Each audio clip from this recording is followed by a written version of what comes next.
ارجع له او حتى ان افكر تاني فيه. ما كانش ينفع اعيش له ولا اعيش يوم معاه، من كتر حبه لنفسه شره خلاص عمى. معرفش ليه انا كنت مستحمل اذى، معرفش ليه وازاي ده كنت معاه عايش.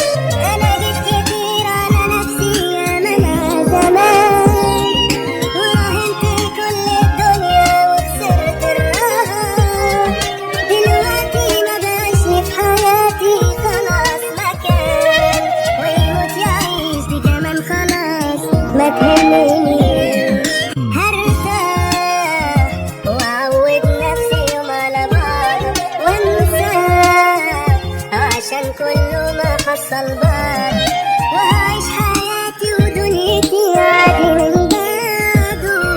انا لما اعيش لنفسي يعني هيحصل ايه؟ ما كانش ينفع اعيش له ولا اعيش يوم معاه، من كتر حبه لنفسه شره خلاص عمى. معرفش ليه انا كنت مستحمل اذى، معرفش ليه وازاي ده كنت معاه عايش. انا جيت كتير على نفسي يا منى زمان، وراهنت كل الدنيا وخسرت الراحة. دلوقتي ما بقاش لي في حياتي خلاص مكان، ويموت يعيش دي كمان خلاص